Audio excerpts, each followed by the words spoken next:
MRP is a giant calculator. You give it a ton of inputs and it gives you the best optimized set of outputs that the system can generate, which is why it's a tricky module to set up, because it's the epitome of a garbage in, garbage out process. If you feed in garbage, you will get the most nonsensical, illogical suggestions for what to make, what to transfer, what to buy.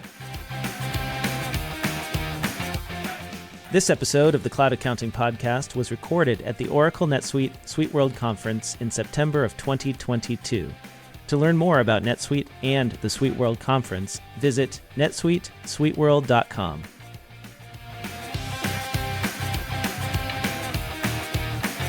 Welcome to the Cloud Accounting Podcast. I'm David Leary. I'm Blake Oliver. And we are now still on day 2 at SuiteWorld. And we are on our 4th or 5th interview. We just interviewed the CFO of Crumbl Cookies. And if that wasn't good enough, we now have our next interview. And it is Connor Wray. He is the co-founder and CFO of JonnyPops. Are you familiar with JonnyPops? No, but I'm excited to learn. It is frozen fruit, otter pops, or freezer pops delivered right to your door. Oh, wow. So we can get our cookies, we can get our frozen treats all together. Absolutely. Excited to be here, guys. I'm excited to be following Crumbl Cookies. I'm a big fan of that product too. But yeah, so what you're seeing on our website is a shelf-stable product that we have. You know, people may refer to them as otter pops, freezer pops, and those are a shelf-stable product that we're able to send directly to you, and then you can freeze at home. The majority of our products are pre-frozen at our factory. Ice cream novelties, we've got a dairy-free line and an organic juice-based line that are all delicious frozen treats. Better tasting, better for you frozen treats is what we do, that you can find at over 10,000 retail outlets across the country. So just using the warehouse management, I assume, of NetSuite. We do use the warehouse management functionality within NetSuite. There's a lot of pops to keep track of, a lot of boxes to keep track of, and we need help doing that. So, Connor, something unusual about your title is that you are founder and chief financial officer, and that's not something that we see a lot. How did you start? Did you start JonnyPops? Yes. So I have been at JonnyPops for 10 years now. The company turned 10 this year, which is a milestone we're pretty excited about. And it was actually a business that I started with a group of college buddies, including my business partner and JonnyPops CEO, Eric Brust, back in 2012. And so having been with the company for that amount of time, you know, at the beginning, everyone is wearing every hat. There's work that needs to be done. And if you want to get your business off the ground, you've got to do it. But as you scale, a division of labor starts to become something that's a more effective way to get things done. And you got to take a look at who's got a passion for what work, who's got the strengths for what different types of work. So you fell into the CFO role. Yeah, and trial and error may be a reasonable approach, but at a certain point, 10 years in, I guess it's stuck. And I guess success is freedom when it comes to validating some of those decisions about how we structured the team along the way. So you and your college buddies started your company in college. That's correct. Yeah, in 2012, we were sophomores at a small little liberal arts school in southern Minnesota called St. Olaf, which is where it all started. And you were an economics and computer science major there? That is correct. Yes. I went in thinking that entrepreneurship was something I was interested in, but didn't come from a background of entrepreneurship and didn't know how to start down that path. So I took a guess that the way I would get there would be some business, economic type acumen, and then enough technical background to eventually come up with some great product idea. I thought it was going to be physics. That's where I originally started. Made it a little bit more than half a year down that track and said, it's not physics. Physics is not for me. But a lot of the same, things that had me thinking I wanted to do physics are in the world of computer science. There's a lot of entrepreneurship happening there, out in Silicon Valley, an opportunity to acquire technical skill. And I really enjoyed and was passionate about, the type of work and learning that happened there. And so I put those two together. Now, along the way, also had an opportunity to get involved in entrepreneurship that didn't require me to take a path into industry and, build a career and a network, and have a light bulb go off, which is probably where my head was at going in. Eventually, lightning will strike me and there will be the idea and the opportunity, which maybe wasn't totally wrong, but the lightning struck, in 2012 and not years down the road. And I got involved with the JonnyPops business as let's give this thing a shot at farmers markets and pushing carts to beaches, to sell pops one at a time to people who are out and enjoying themselves. And the idea took off from there. So somewhere along the line, somebody's like, you do the bookkeeping, and then eventually you evolved into CFO, apparently. Yeah, it starts as, well, someone has to figure out all this legal stuff, regulatory, compliance, bookkeeping. Don't we need a bank account? What, maybe a credit card? I think someone wants to get paid. Can you deal with that? Yeah, it starts with the basics of, we need to be a business. And that requires certain things to be done, or we won't be a business anymore. Yeah, and then it scales up, and today we're available at over 10,000 retail outlets in all 50 states. We ship to a few foreign countries as well. We have our own dedicated manufacturing facility, over 85 employees, and an annual growth rate above 50% a year. So continuing to bring our products to new markets and new consumers at a steady pace. And so sometime during this 10-year period, one day you're like, oh my God, we got to get off of our old systems and we got to be a big boy business now. And we got to get NetSuite. Like, what was that decision process? Like, what was the state of things before that happened? Yeah, so for us, that was 5 years ago. Okay. At this point. So really, it's a 50-50 split on our journey. You don't need NetSuite to run your farmer's market stall, right? That's very clear. When the time to switch is a little bit murkier for every business. For us, we were on QuickBooks, and then some conglomeration of Salesforce for some CRM work and spreadsheets and other, their MailChimp, third-party systems, stuff like that, all trying to work together, and it was a total mess.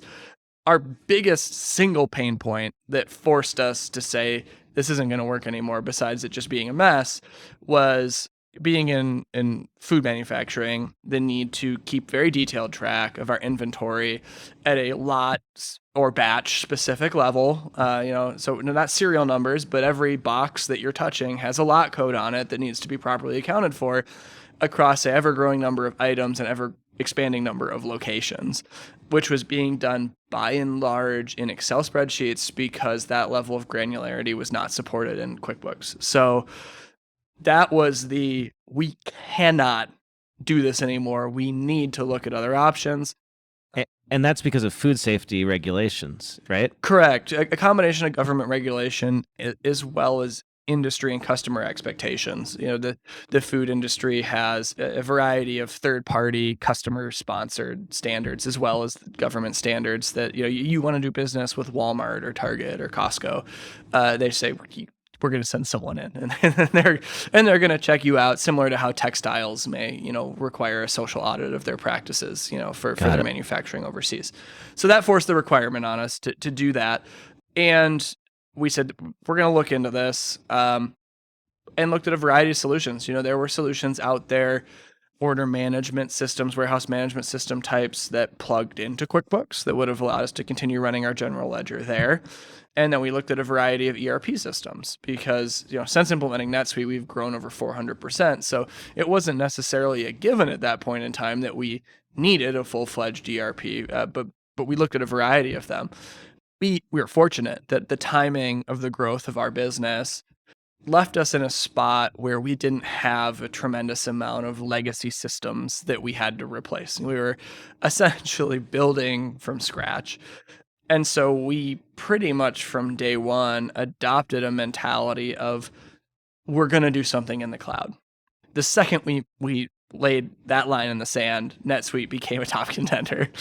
Because at that point in time, 5 years ago, you're talking 2016, 2017. Not a lot of options. But NetSuite was fairly well established, but not a lot of options.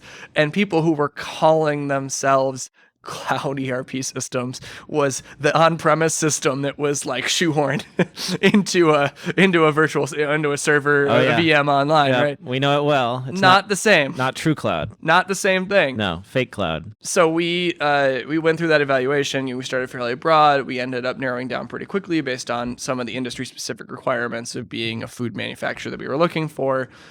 And had a final couple contenders there.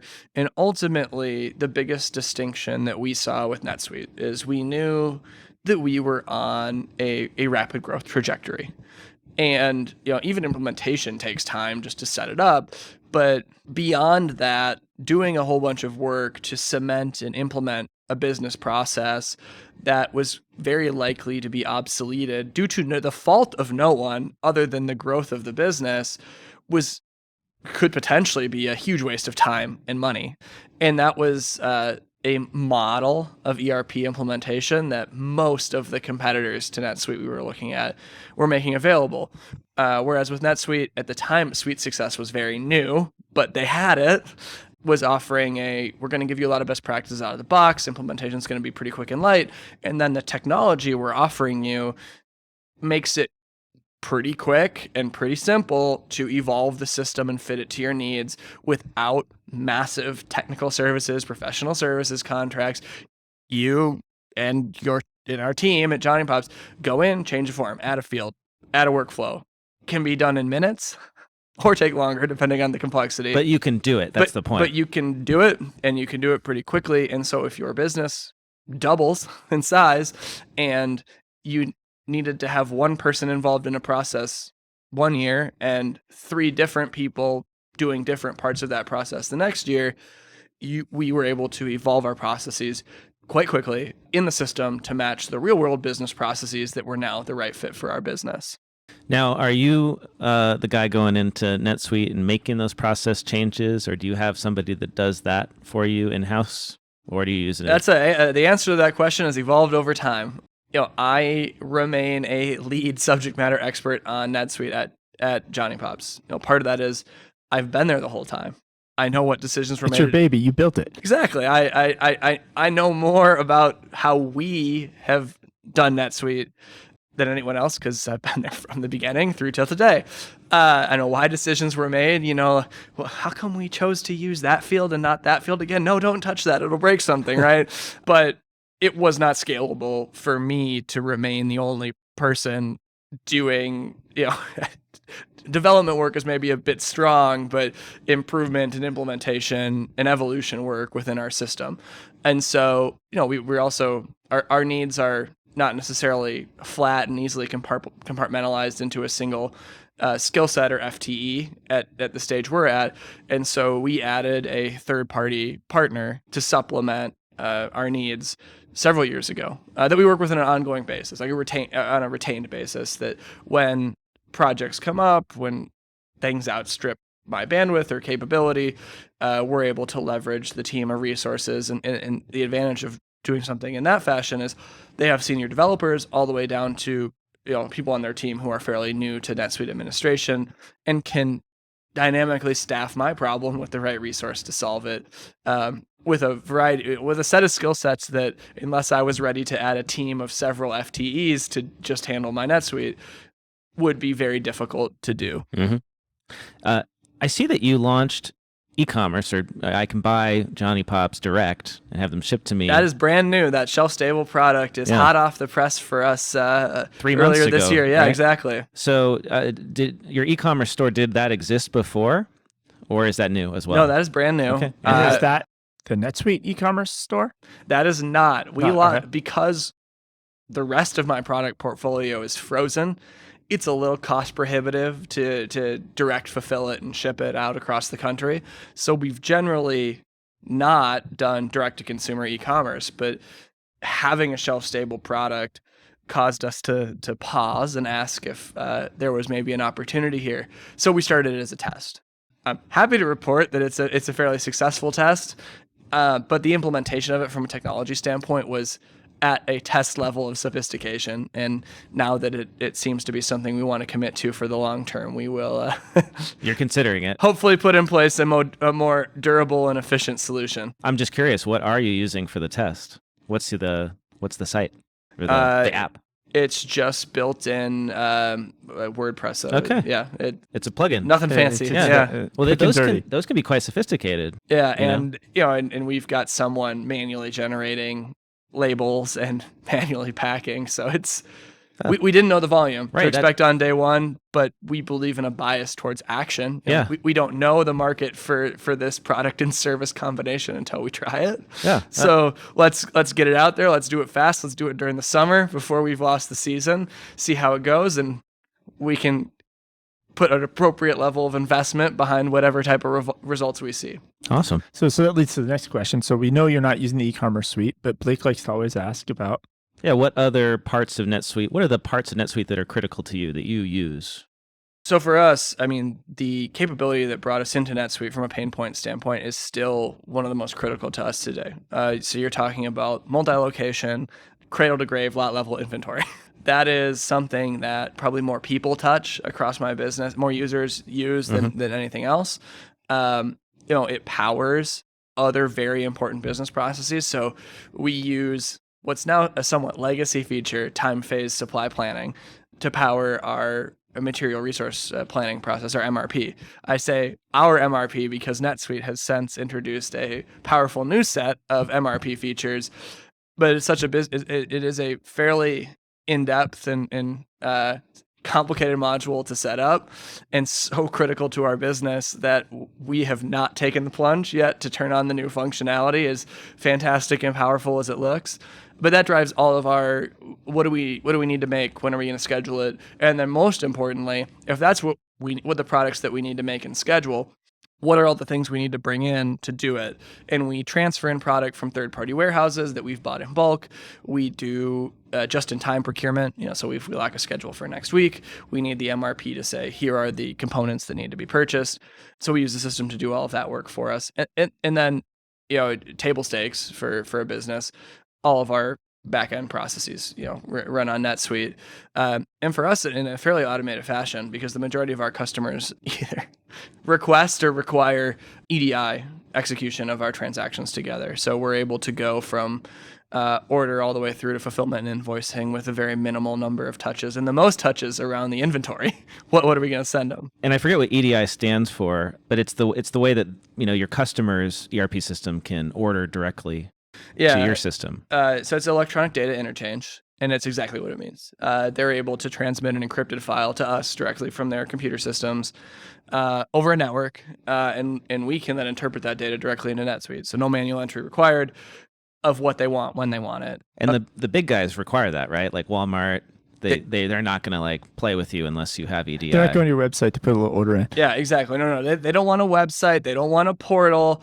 And they wanted to eliminate faxing, emailing their orders over because of the chances for errors to occur in that process. And importantly for them, I got errors on the front side, and then on the back side, they don't want to pay someone to key in your invoice. They require that you send back the invoicing information electronically as well. And you can't even get into those stores if you do not implement EDI. That's generally been our experience. Yeah. That's the way it is now. Yeah. That's what I've heard. Wow. And MRP was an acronym that we kind of ran through real quick, but for those who, are not as familiar with it, could you just give us an example of an MRP process? Yeah. So the core of the MRP process is, if we have some type of demand that we know or think we know, as the case may be, you can plug it into the system, and the system will suggest and ultimately issue the actions required for you to fulfill that demand. Depends on what your business is, what those orders would be. If you've got demand and you manufacture products like we do, the MRP can suggest work orders to manufacture additional products to meet the actual or projected demand. If it's components for work orders, or if it's just distribution, you buy and sell the item, it can suggest purchase orders. You need to, if you know the lead time and the vendor, here's how much you need to buy on this date so that it shows up in time to meet the expected demand. What about the weather? Can you feed in weather data and figure out how Well, many the pops key to you need that make? is good safety stock levels, which MRP is a giant calculator. You give it a ton of inputs, and it gives you the best optimized set of outputs that the system can generate. So if I tell it that the lead time to get from an order shipped from Florida to Minnesota is 1 business day, it's not going to know any better. But if it's 5 business days, if I accurately state that, and maybe we add in some cushion because we know that every time we ship something from Florida, even though the carrier says it only takes 3 or 4 days, it always takes 6 because there's some weather. Well, we can adjust that to get a better recommendation with a little bit more buffer. Same type of opportunity with safety stock levels. If we want to hold an extra week of demand on hand, we can increase the safety stock so that instead of the MRP letting demand run the warehouse to bone dry before suggesting an order, we actually maintain an excess stock level to account for delays or forecast error, things like that. Which is why it's a tricky module to set up, because it's the epitome of a garbage in, garbage out process. If you feed in garbage, you will get the most nonsensical, illogical suggestions for what to make, what to transfer, what to buy. Suddenly your warehouse just starts making all the pops it can for the wrong flavor. Well, and what really happens there is supply chain teams get frustrated and just stop using the tool and go back to whatever whiteboard, pen and paper, Excel spreadsheets they were using before, which typically are significantly more cumbersome, and not generating the same level of actionable intelligence that an MRP process can. So how does the seasonality of your product go? Obviously, being in Minnesota, I don't see you selling these. Early on, when you started the business, I don't see you selling these in the winter. Well, we absolutely do sell product year round. But you're spot on that we have a seasonality curve to our business. Our peak runs May through August, as you might expect.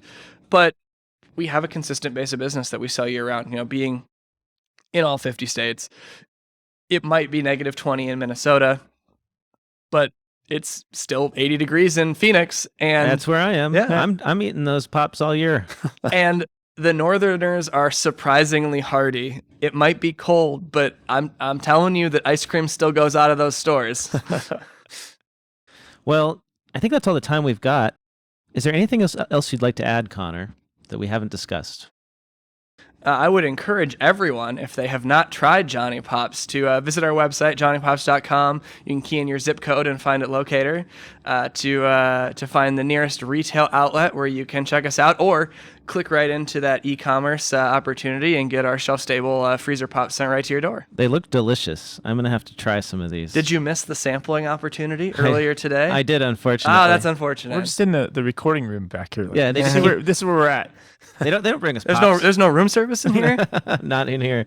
Well, and if folks want to follow you online, do you use LinkedIn? Are you on Twitter? What's your preferred social media? I am really a LinkedIn only type of guy. But I absolutely follow me on LinkedIn, and you can keep tabs on me and on JonnyPops, especially if you're a NetSuite guru, or just in general passionate about entrepreneurship, food and beverage. Our team is consistently growing, and we're always looking for talented individuals to join. All right. Awesome. If you're listening, you know where to go look for your next role. Thanks, Connor. Thanks, Connor. Yeah, thanks for having me.